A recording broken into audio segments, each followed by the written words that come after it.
At 18, my father ripped my pre-med scholarship letter and said, "No son of mine becomes a doctor," because he'd lost his license after a fatal mistake. So I left. 15 years later, his golden son collapsed, and I was the neurologist who saved him. Hey Reddit, my family kicked me out for wanting to be a doctor instead of a lawyer. Fine by me. I built my own life, became one anyway, and never looked back. Years later, they showed up begging for help. Before I tell you how that went, let me start from the beginning. My name is Ethan Johnson, I'm 18 years old, and I was born into a family that looks perfect from the outside and rots from the inside. My father, Robert Johnson, used to be a top surgeon until a single mistake took the life of a 14-year-old girl.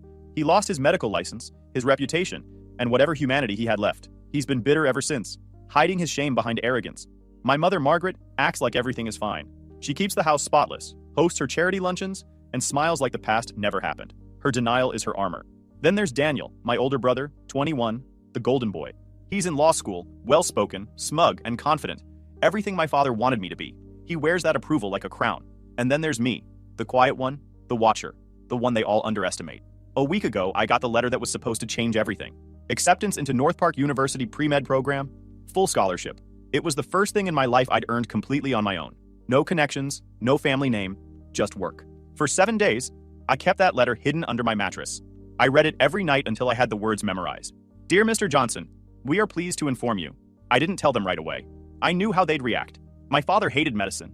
The word itself was poison in our house. But hope can make you stupid. I still believed that maybe, just maybe, this would make him proud again. Dinner that night was like every other. Expensive food. The dining room was too bright, the air too still. My mother placed the dishes with practiced grace. My father sat at the head of the table, scrolling through the news on his tablet like he still mattered. Daniel was talking about some mock trial competition he'd won. I waited until they were halfway through the meal. My hands were sweating under the table. I could hear the ticking of my father's watch. Finally, I said, "I got into North Park University." My mother looked up, polite smile. "That's wonderful, dear. What program?" "Pre-med," I said. Forks froze midair. My father's tablet slipped from his hand and hit the table with a dull thud. Daniel chuckled under his breath. My father leaned back, eyes narrowing. "Medicine?" His tone dripped with disbelief. "You think that's something to celebrate?" "I earned a full scholarship," I said, forcing my voice to stay calm. "I want to become a doctor." He laughed, sharp and joyless. "A doctor? You think I'll let another Johnson walk that cursed path? You'll end up just like me, disgraced and humiliated." Daniel grinned, slicing his steak. "You should study law. You're better off memorizing rules than pretending to save people." I ignored him. "Dad, what happened to you was a tragedy, but that doesn't make medicine evil. You made one mistake." "Enough!" he shouted, slamming his hand on the table. The glasses rattled. "You think you understand what it's like to hold a life in your hands and lose it? You think you can carry that weight?" "I can try," I said quietly. My mother whispered, "Robert, please." But he was already standing. His face flushed red, voice shaking with fury. "You won't waste your life chasing ghosts," he said, pointing at me. "I forbid it." I pulled the folded envelope from my pocket and placed it on the table. "You can't forbid who I am." He grabbed it, tore it straight down the middle, and threw the pieces across the table. "Then you're no son of mine." For a moment, I just stared at the shredded paper scattered across the white tablecloth. I felt something inside me go completely still. Daniel leaned back, smirking. "Guess you'll need a backup plan." I stood slowly, my chair scraping the marble floor. "You didn't lose your license, Dad," I said, voice steady. "You lost your courage." His mouth opened, but nothing came out. "Get out," he finally said. "You walk that path, you walk out of this house for good." I didn't hesitate. I went upstairs, packed a bag, clothes, a notebook, my wallet, and found the torn halves of my letter. I folded them carefully and slid them into my pocket. When I came back down, my mother was crying quietly into her hands. Daniel didn't look up. My father stared out the window, jaw locked. None of them tried to stop me. Outside, the air was cool and heavy. I walked down the driveway, past the polished cars, past the glowing windows. The mansion looked like a shrine to everything false. Expensive, empty, untouchable. At the gate, I stopped under the streetlight and opened my hand. The two halves of the letter fluttered in the wind like dying wings. "They can tear the paper," I whispered, "but not the dream." Then I kept walking, away from the noise, the lies, and the name that had always been more burden than pride. That was the night the Johnson family lost their younger son. I walked out that night and came back only to pack. 3 days later, I found a studio apartment on the edge of downtown. A single room with peeling paint, one window, and a bathroom door that didn't close all the way. I had no plan, no savings, and no one to call. Rent was cheap, and that was all that mattered. The days blurred together fast. I washed dishes at a diner from 5 to midnight, cleaned offices on weekends, and picked up tutoring shifts at a local library for extra cash. It wasn't much, but it kept me fed and kept the lights on. Every time I looked at the torn letter taped above my desk, it reminded me what I was working toward. I hadn't spoken to my family since the night I left. Not a call, not a message. Part of me wanted to believe they'd reach out, but I knew better. pride was the only thing the Johnsons knew how to protect. One afternoon, near the end of my shift at the diner, a familiar name came through on the order ticket. Henry Johnson. My grandfather. My father's father. I hadn't seen him in years. The family always said he was too opinionated, which was Robert's polite way of saying he didn't like being challenged. I brought his plate of roast beef and mashed potatoes to the booth myself. He looked older than I remembered. Thin, silver-haired, wearing an old army jacket and the same watch he'd worn when I was a kid. His eyes met mine, sharp and kind at the same time. "So it's true," he said. "You walked out." I nodded. "Yeah, didn't have much choice." He gestured for me to sit. "Your father hasn't changed. Still blaming the world for his own shadow." I stayed quiet. He studied me for a long moment, then said, "So what's the plan, boy?" "I got accepted to North Park University," I said. "Pre-med program, full scholarship. I just don't know if I can afford to live while studying. I'm working double shifts now." Henry leaned back. "Medicine, huh? Guess that fire runs deeper than your father thought." He pulled out a folded checkbook, made it out to the North Park University bursar, fees and books, and tore the page free. He slid it across the table. "This isn't charity. It's an investment. I'll cover your housing, books, and everything your scholarship doesn't. Treat it like a loan from God. Use it right, or I'll take it back." I blinked. "Why me?" He smiled faintly. "Because your father let fear define him. You don't have to. Someone in this family should finish what he couldn't." I didn't argue. I just nodded and said, "Thank you, Grandpa." He waved a hand. "Don't thank me yet. Prove me right." That night, I filled out my enrollment forms and officially accepted my place at North Park. The next few months moved fast. I moved closer to campus and registered for classes. Biology, anatomy, psychology. The campus felt huge, full of people chasing their own versions of success. For the first time, I didn't feel like I was running from something. I was running toward it. Henry became my quiet mentor. He called every Sunday evening, never for long, always direct. "Keep your head down. Don't chase approval. Chase skill." Or, "Don't treat patients to impress them. Treat them to understand them."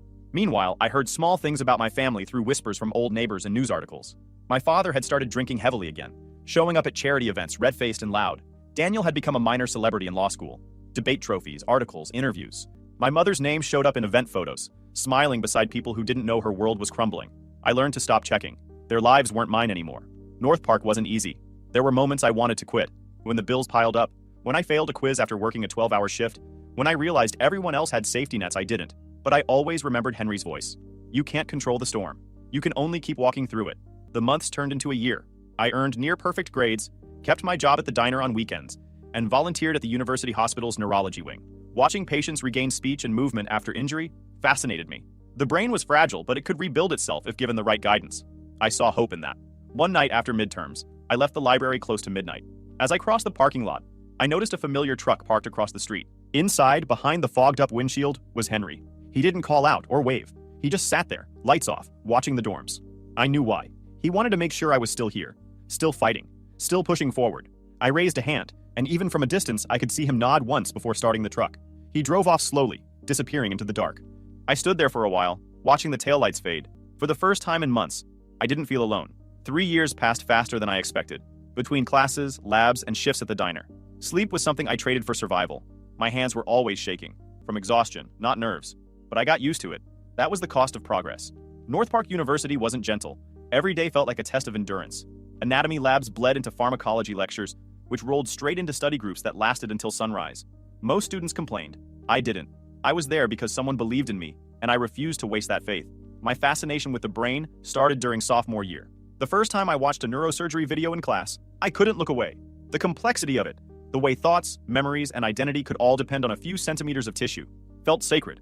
Neurology wasn't just science. It was mystery with rules. I started spending extra hours in the university hospital's neuro ward, volunteering at first, then shadowing doctors.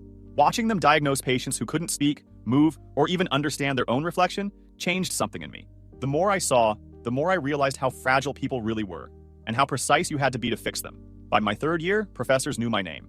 They noticed how I handled emergencies. One night during a hospital volunteer shift, a patient went into a seizure.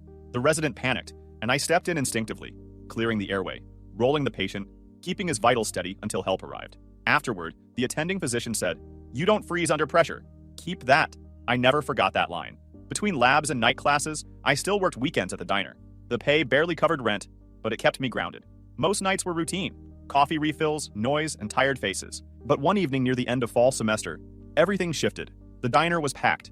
I was behind the counter cleaning up when I heard a voice I hadn't heard in years. My mother's laugh. Sharp, deliberate, the same one she used at charity events when she wanted people to think she was happy. I looked up, and there they were, my parents. sitting at a booth near the window. My father looked heavier, older, but his eyes hadn't changed. Cold, controlling. My mother sat beside him in an expensive coat, her smile too bright for a place like this. A group from her charity event had apparently wandered in after a gala nearby. The sight of her in that setting was almost surreal. Polished jewelry and perfume cutting through the smell of grease and coffee. For a moment, I thought I could stay invisible. But then my father turned his head and froze. His jaw tightened. My mother followed his gaze and her face drained of color. "Ethan?" she said quietly. Every table around them went silent. I wiped my hands on my apron and walked over. "Evening." My father's voice carried across the diner. "So, this is what you left for? Serving tables?" People turned to look. His tone wasn't curious. It was venom. "Working," I said. "Like everyone else here." He laughed, shaking his head. "You threw away your future for this?" "I'm still in school," I said evenly. "North Park, pre-med." That hit him. His smirk vanished. "Still chasing that nonsense?" "Still chasing what matters," I said. My mother tried to calm him. "Robert, please." He ignored her. "You'll never make it. You don't have what it takes. Medicine demands respect, and you've already disgraced your own name." I looked around the diner. Other workers watching, half afraid, half fascinated. I took a step closer and said quietly, "My name is the only thing you couldn't destroy." For a few seconds, no one breathed. Then I took their untouched check from the table and said, "This one's on me. Consider it my good deed for the year." I turned and walked away. My mother called after me, voice trembling, but I didn't look back. By the time I reached the back room, my pulse was steady again. Months passed. The workload grew heavier. Meanwhile, news of Daniel popped up occasionally. Articles about his early legal victories, his charm, his interviews. He looked confident, polished, untouchable. The kind of success my parents could show off again. I stopped reading after a while. Henry's calls grew less frequent. He said he was fine, just busy, but his voice sounded thinner each time. When I offered to visit, he brushed it off. "Don't worry about me, son. Just keep doing the work." I knew what that meant. He didn't want me to see him aging. One evening, after another 14-hour shift, I returned to my apartment to find a letter on the floor. The handwriting was shaky but familiar. Henry. It read, "Ethan, a man's worth isn't in who praises him, but who he heals. You've already done more than most ever will. Keep going. HJ." I folded the letter carefully and placed it in my wallet. That night, I studied until the sun began to rise, the city glowing gold outside my window. My reflection in the glass looked older, sharper, someone my father wouldn't recognize anymore. I had become everything he said I couldn't be, and I wasn't done yet. 15 years had passed since I left the Johnson house. I was 33 now, a neurologist at St. Francis Medical Center, known for handling complex autoimmune and cognitive disorders. My name was listed in journals, my patients trusted me, and I'd built a quiet reputation for solving cases that others gave up on. I lived alone, worked long hours, and preferred it that way. The Johnsons were still a name people whispered about in the city. My father, Robert, had turned his bitterness into a full-time occupation. He gave lectures about ethics and surgical responsibility, as if rewriting his own history could erase what he'd done. My mother, Margaret, hid behind charity events and social circles that cared more about wine pairings than truth. And Daniel, he'd become everything they wanted. By 36, Daniel Johnson was a rising star-in-law. Televised trials, talk show interviews, magazine covers calling him the iron mind of modern law. He had the charm, the confidence, the smile, everything that played well under bright lights. Then, the cracks began to show. It started small. Missed appointments, forgotten names, bursts of temper in meetings. People blamed stress. He was working high-profile cases. Burnout was expected. But then came the paranoia. Daniel accusing coworkers of stealing his notes, claiming people were following him home. When his speech began to slip, simple words twisted or repeated, his firm forced him to take a break. Still, the family called it exhaustion. My father told reporters it was a private matter. My mother said he was just tired. They built the same wall of denial they'd always lived behind. Then, one afternoon, during a televised court hearing, Daniel froze mid-argument. The footage played everywhere. One moment he was dismantling an opposing counsel, the next his face went blank.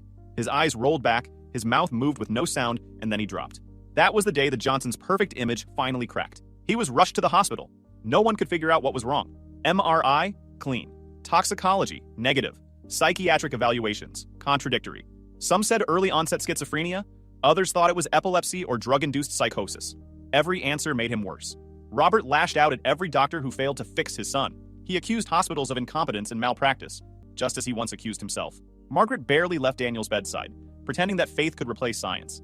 And Henry, my grandfather, watched from the sidelines. Older now, slower, but still the only man in that family who faced the truth. He knew this wasn't a scandal. It was another tragedy. When my phone rang that night, I was reviewing imaging results in my office. The number was unfamiliar, but I recognized the voice instantly. "Ethan," Henry said quietly. "It's time." I hadn't heard that tone in years. "What happened?" "It's Daniel," he said. "He's in Westbridge Hospital. They've had him there for weeks. No one knows what's wrong. Your father's ready to burn the place down, and your mother's coming apart." I leaned back in my chair. "And you're calling me because?" "Because they've run out of doctors," Henry said flatly. "And because you're the only one who might actually see the truth."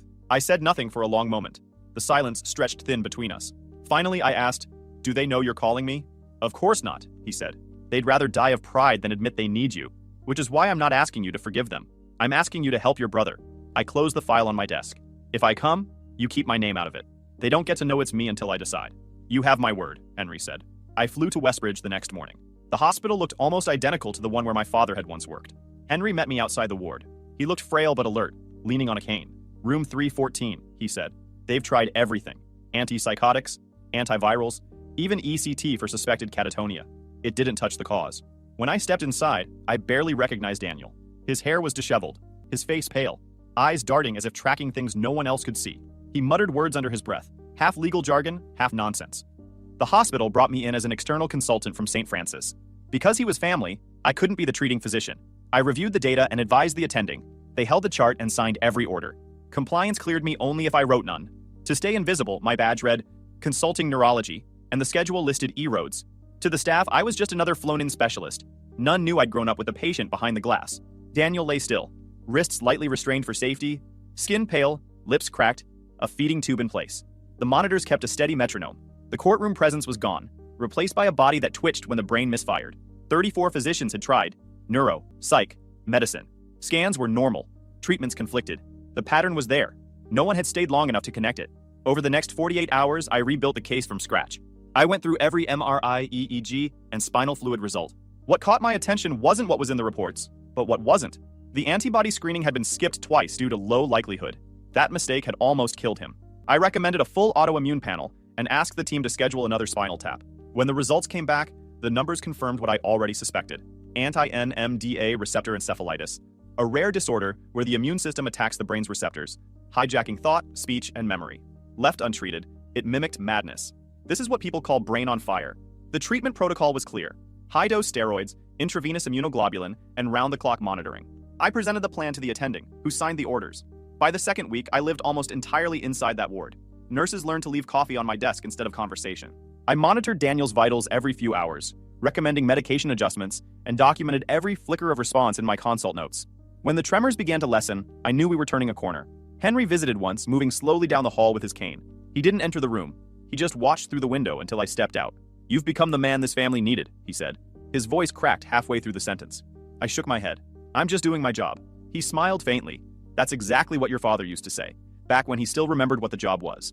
We stood in silence, separated by decades of Johnson history neither of us could fix. Then Henry said, "When he wakes up, let them think it was luck. You don't owe them the truth yet." "I know," I said. He squeezed my arm once and left. The days blended together. Progress was slow but visible. Daniel's eyes started following movement. His fingers twitched in rhythm with voices. The EEG spikes softened, and the hallucinations faded. Every milestone was a reminder of how far gone he'd been, and how close I'd come to being too late. The steroids made him weak. The treatments left him dazed, but his mind was slowly clawing its way back. I refused to think about the past. Each shift, I reminded myself that my duty was to the patient, not the bloodline. The chart didn't list him as brother, just as male, 36, autoimmune encephalitis. I treated him like any other case. That was the only way I could keep my focus. The nurses began to whisper about the mysterious doctor who barely left his patient's side. I ignored the rumors. The work mattered more than appearances. Around 2 a.m., the ward held its breath. I sat by Daniel's bed and worked the day's labs. Breathing, steady, pulse, stronger. I tweaked the IV and checked his pupils. Reactive, slow, but there. A nurse stepped in. "You've been here 18 hours, Dr. Rhodes. Go home. He'll be stable tonight." I'm fine," I said, still watching the monitor. She nodded and slipped out. When I finally looked at him again, his eyelids flickered. A small movement, almost nothing, but enough to make me freeze. He shifted his head slightly toward the light. The reflex was subtle but deliberate. I leaned closer. "Daniel?" No response. Just a faint exhale. But his eyes opened, unfocused at first, then searching. He looked past me, scanning the ceiling, the machines, the unfamiliar room. I could tell he recognized nothing. His lips parted, soundless, like he was trying to remember how to form words. "You're safe," I said quietly. "Don't try to talk. Just breathe." He blinked twice, slow and uneven, but it was a blink of comprehension, the first real sign of awareness. I noted the reaction on his chart, then stood for a moment, watching the rise and fall of his chest. This was the beginning of recovery, the point where the body stopped fighting and started listening again. The fluorescent lights above flickered once, catching the edge of his profile. For a brief second, I saw traces of the brother I'd grown up with, the one who mocked, competed, and believed he'd never fall. Now he was fragile, human, and quiet. I leaned closer, my voice low enough for only him to hear. "You're going to make it." His eyes fluttered once, as if he'd heard me through the fog. I turned off the desk lamp and left the room. The hallway outside smelled faintly of antiseptic and rain drifting in from a cracked window. For the first time in years, I didn't feel the weight of resentment pressing against my chest. I'd come back to heal a man who'd never wanted me in his life, but in the stillness of that ward, it didn't matter anymore. The job was to bring him back, and that, finally, was happening. 3 weeks later, Daniel's recovery had crossed the turning point. His vitals were stable, the hallucinations gone, and he could form sentences again. His mind wasn't whole yet, but the storm had passed. The hospital's administration decided it was time to brief the family. A meeting was scheduled for the following morning. I'd avoided them this long, keeping my name buried under layers of protocol, but it couldn't stay hidden forever. The attending physician insisted that the consulting neurologist, me, be present for the final review. I didn't object. Some truths needed to be faced in person. The conference room on the 3rd floor was sterile and cold, with one long table under harsh fluorescent light. I was the first to arrive. I stood at the far end, reviewing Daniel's test results one last time. The scans showing remission, the antibody levels returning to normal, the proof of what medicine could do when fear didn't get in the way. The door opened. Margaret entered first, wrapped in an elegant coat far too formal for a hospital. She looked older, brittle, the shine gone from her eyes. Behind her came Robert, leaning on his cane, still carrying that air of superiority even as defeat clung to him like a shadow. Daniel followed, leaning on the nurse. Every few steps looked like a negotiation with gravity. They didn't recognize me. I still had my mask and cap from rounds. Infection control on the ward made it routine, as the head nurse introduced me. This is the consulting neurologist who oversaw the case. He'll explain the recovery plan. The attending physician took a seat halfway down the table, leafing through Daniel's chart as I set out the scans. I nodded once and began. Mr. Johnson suffered from anti-NMDA receptor encephalitis, an autoimmune disorder that targets the brain. It causes inflammation, disrupting memory, speech, and perception. Untreated, it can lead to permanent damage or death. They listened in silence. Margaret's hands trembled in her lap. Daniel's eyes stayed on the floor. Robert's jaw tightened, as if holding back something he couldn't name. The treatment involved high-dose steroids and immunotherapy, I continued. He's responding well, but his recovery will take months. The brain needs time to rebuild. I paused, then added, if it had gone on any longer, we wouldn't be sitting here.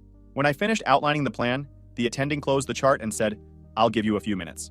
He stepped out, leaving me with the family. Robert shifted forward. Doctor, he said, his voice hoarse. May I ask your name?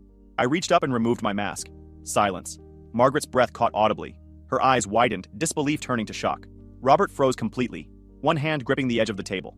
Daniel looked up and blinked several times, as if trying to convince himself he wasn't hallucinating again. Hello, I said evenly. It's been a long time. No one spoke. The room seemed to shrink around us. Finally, Robert found his voice, rough and broken. Ethan? I nodded once. Your son's alive. That's what matters. Robert sank into the nearest chair, his face ashen. You saved him? After everything we did to you? His voice cracked halfway through the sentence. I didn't answer immediately. I took a slow breath, steady and deliberate. I did my job. That's all. He shook his head. No, it's more than that. I was wrong, Ethan. I was wrong about you. About everything. Margaret reached out weakly. We thought we were protecting you. I met her eyes. You weren't protecting me. You were protecting the lie that your pride mattered more than your children. Daniel finally spoke, his voice quiet but clear. You could have walked away. I almost did, I said. But I took an oath. To heal. Not to choose who deserves it. Robert buried his face in his hands. The sound of his breathing filled the room. Margaret began to cry silently beside him. Daniel sat still, expression unreadable. After a long pause, Robert looked up. Ethan, can you forgive us? I stood there for a moment, letting the weight of his question settle. Then I said, calm but firm. You don't earn forgiveness by asking. You earn it by changing. He nodded slowly, his shoulders collapsing. For the first time, I saw the man behind the arrogance. A father crushed by the cost of his own mistakes. I gathered the folder from the table and closed it. The staff will continue his care. I've already transferred my notes to the attending physician.